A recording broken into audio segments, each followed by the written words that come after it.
Hey guys, so today I wanted to talk to you about my new favorite book, Jane Eyre. Jane Eyre. As you can see, I have marked it up a lot. I have notes on every page pretty much. I have flags everywhere. I just love this book.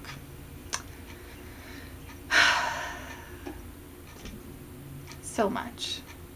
I first read it as an audiobook checked out from the library, and it was narrated by Josephine Bailey. I highly recommend it. I think I'm actually going to purchase it myself, even though I have the copy already like this. I can listen to audiobooks throughout my workday depending on what I'm doing. And I would love nothing more than listening to this book. I love this book. I read it through on audiobook all the way, and then I opened this up and started reading it the next day. You just don't see writing like this every day. You just don't see a story so compelling. This book fits into right at the end of the Romantic period and right at the beginning of the Victorian era. I found it really interesting that Charlotte and both of her sisters as well did not originally publish their books under their names. They used what are they called? Pseudonyms. I've never really read any Victorian or Romantic era works really at all, and especially none by women, which was on purpose because I just thought they were inapproachable and just too embellished, focused too much on people I didn't care about, that kind of thing, just from the bits and pieces I had read throughout my school career. If I read this in school like I was supposed to, then I probably would not have ever read it again. SparkNotes.com claimed this book is a mix of 3 genres: the gothic novel, the romance novel, and the Bundergolmen, what is it called? Hold on. Oh my gosh. Bildungsroman. I hadn't heard of it either, but I do have a definition on my blog. There is an element of the supernatural and mystery and suspense in with the gothic genre, so I think that some people probably might not like that as much. They might be turned off a little bit by that, and I see the faults in the story, as some people might hate about it, and might not even finish because of them. The characters are also very flawed. One of them in particular, Mr. Rochester, he's not a flawed character as he was written, but he's a character that has so much self-hatred and guilt and secrets. He's just such a foreboding, kind of mysterious, and a little bit unlikable at times. I do think it takes a very empathetic mind to understand Mr. Rochester. I think a lot of people probably hate him and don't understand Jane for that reason. But I get it. I get it. It's true love. It's just true love, and it's beautiful. And I can't wait for you guys to read it. I can't wait to talk to those of you who already have. I was actually really surprised at how readable and relatable this story was to modern times. I do think it had a lot of modern aspects to the story, and it didn't really have any filler. It was basically, the story was everything that you were interested in knowing about the characters and the story and the plot, which is really impressive. As I was saying, it is really accessible, I think, and relevant today. The sentences are long, and Charlotte does use a lot of colons and semicolons and really long sentences. Once you get into it, it's a little bit easier. It's a lot easier, actually. The beginning was difficult for me, and I didn't like it at first. I didn't like it at all at first, and I almost gave up. I had no idea where the book was going, where it was going to end up, if the characters that were talked about in this little section I was reading were even going to carry through the book, and whether I should care about them or not, or what was going on whatsoever. I was very confused. I'm so glad that I stuck with it though. And for those of you who are in that same kind of boat where you've started it a lot of times and you just can't quite get past it, I would say read through at least page, I think around 100, when Jane finally gets to Thornfield Hall. and then the story really takes off. It was just kind of amazing to me that, I mean, this book was written in 1847. It was published in 1847.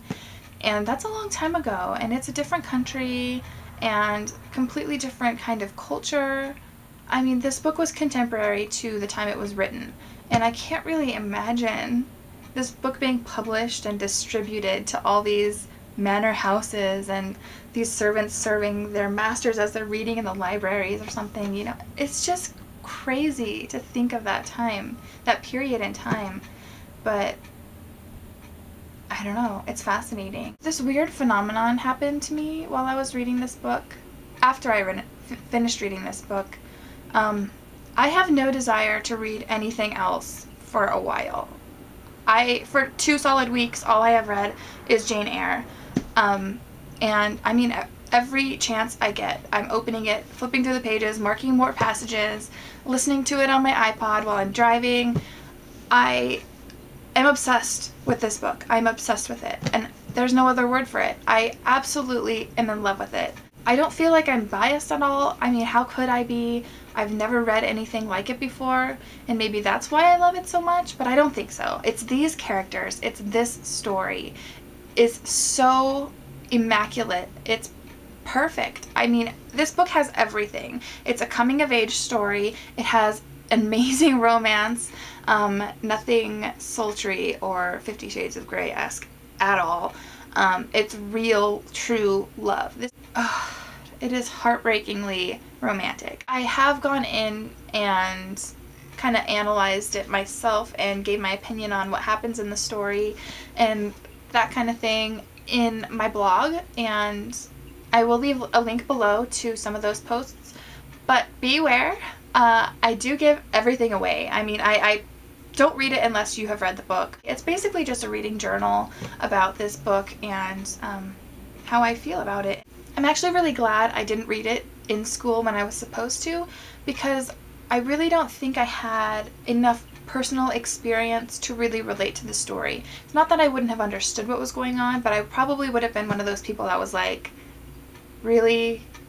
Like the whole Grace Poole mystery would have been like, really? But I don't know.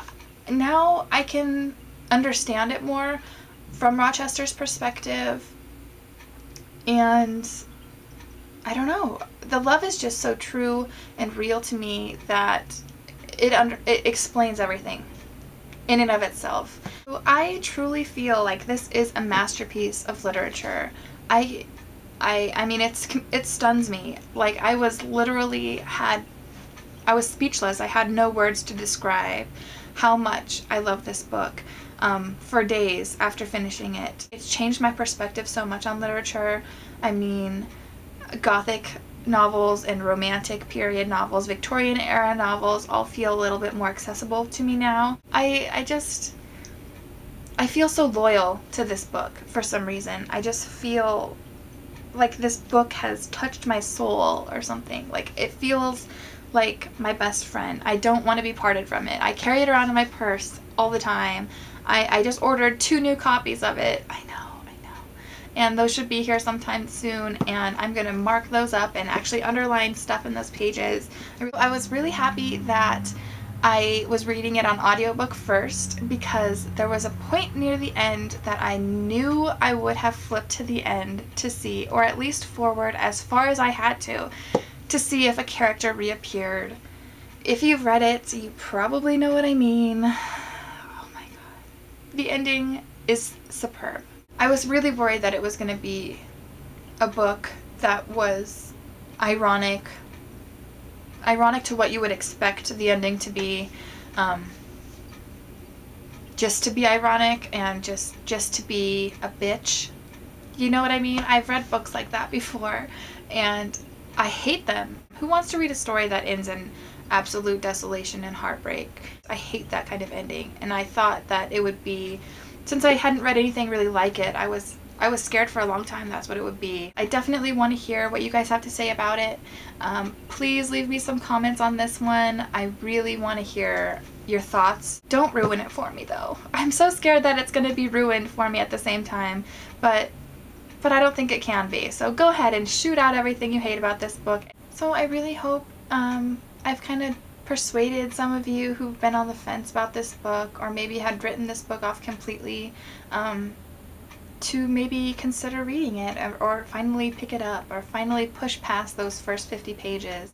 Because coming from me, I mean, I have never read anything like this. I actually almost condoned never reading this kind of stuff. Always just wrote it off like some old guys in a committee room said this was a classic. There really is something to this story. There's something to these books that we might not understand at first. And if you're too young, you might not understand it. I came to this book on my own, 5 years out of high school, and it really spoke to me, and I will never forget it. So I definitely recommend reading it. So as long as you're not blowing it off for reasons like it's old and written by a woman and probably really hard to read, and the story probably isn't worth a crap, then change your mind, because all of those things are untrue. Well, it was written by a woman, and it was written a long time ago, but it's not something to fear. The feelings and emotions expressed are timeless, and you can definitely relate to them. I'm a very empathetic person, so maybe that's why I'm so touched by this novel. It's very emotional. It's a very emotional book, and so much complex emotion too. I'm really excited to speak with some of you about how you liked it, or talk you into it, or even defend it against some of you who may not have liked it so much. But I'm looking forward to that kind of discussion. Again, you can check out my blog if you've read the book, and you can always follow me on Twitter. Eventually, I will read another book and get you a review here. Don't know when, because I'm pretty happy just with this one for a while. And that hasn't happened to me before, so I'm just gonna kind of go with it. I'll see you guys next time.